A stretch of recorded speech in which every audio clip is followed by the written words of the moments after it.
Welcome back. Grab your favorite glass for swirling now. It's time for Wine Wednesday, and today we're talking about something that may not surprise you, but it's a big deal for Oregon's wine industry. It is. USA Today releasing their 10 best wine tasting rooms across the U.S., and 4 Oregon spots landed on that list, the most of any single state. How cool is that? Yeah, pats on the back for us here in the Northwest. Durant Vineyards came in at number 8. Irvine and Roberts Vineyards in Nashland nabbing the number 7 spot. And then at number 2, you got Stoller Family Estate and Willamette Valley Vineyards at number 1. So here to talk about the significance of these rankings, we have Gina Bianco, Executive Director of the Oregon Wine Board. Good morning. Good morning. We're doing great. I'm sure Oregon Wine is feeling pretty good after this list came out. You know, we're no stranger to these accolades, but what does having such a strong presence on lists like this mean for the Oregon wine region?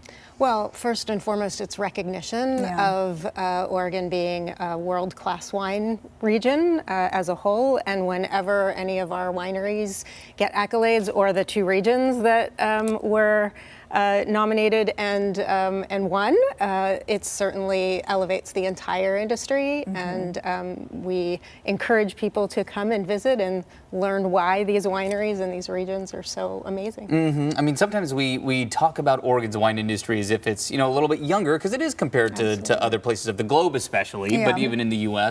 But it's here. I mean, it is. We're not up and coming anymore, right? Absolutely. Yeah. Yes, we have amazing international trade going on in our wine industry, as well as great distribution nationally. So folks who are not in the state can also partake in our amazing wines.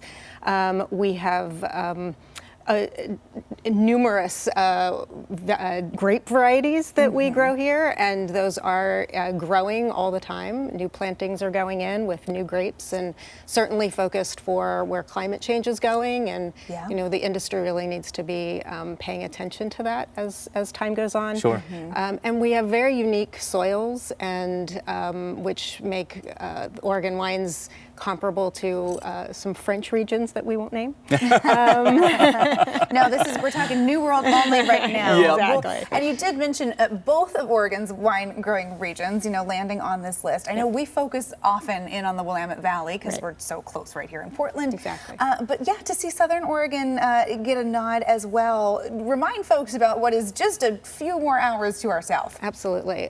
It is a beautiful region, and making some stellar wines that are again, varieties that are a bit different from other places, and really committed vintners, and great hospitality and amazing outdoor experiences. So it's a great place to kind of, the wine with everything idea of you can go and you can have a vacation that includes wine, but a lot of other things, including arts and culture. Yeah. Well, again, Willamette Valley Vineyards, Stoller, Durant, all earning spots on this list too for top tasting room. What goes into a top tasting room? What stands out about these ones that put them on this list?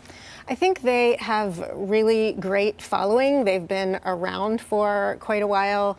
They produce amazing wines. They have events.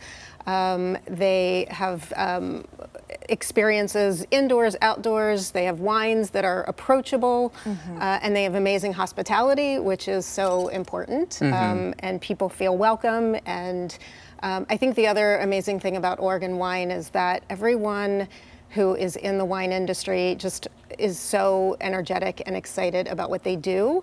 And they love having people come and learn about their wines, and so it's just a wonderful, immersive experience that people can have when they go and visit a winery. Immersive is a good way to put it. Having done quite a bit of research at many of our local tasting rooms, I can confirm there is such an approachable quality. You know, you're sitting in a beautiful tasting room looking at these beautiful views of the vineyards, but you might have the winemaker come up and pour your next tasting and say, hey, do you want to check out the barrel room? Like, that is not out of the realm of possibility. Absolutely.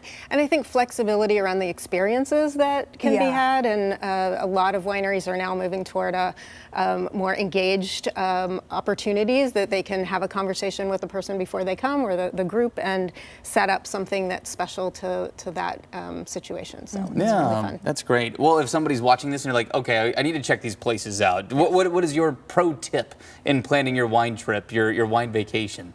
We actually have information on our website at OregonWine.org. wineries.org. So we encourage people to go visit that and look at the opportunities that are there. And there's links to wineries and all the information they'll need.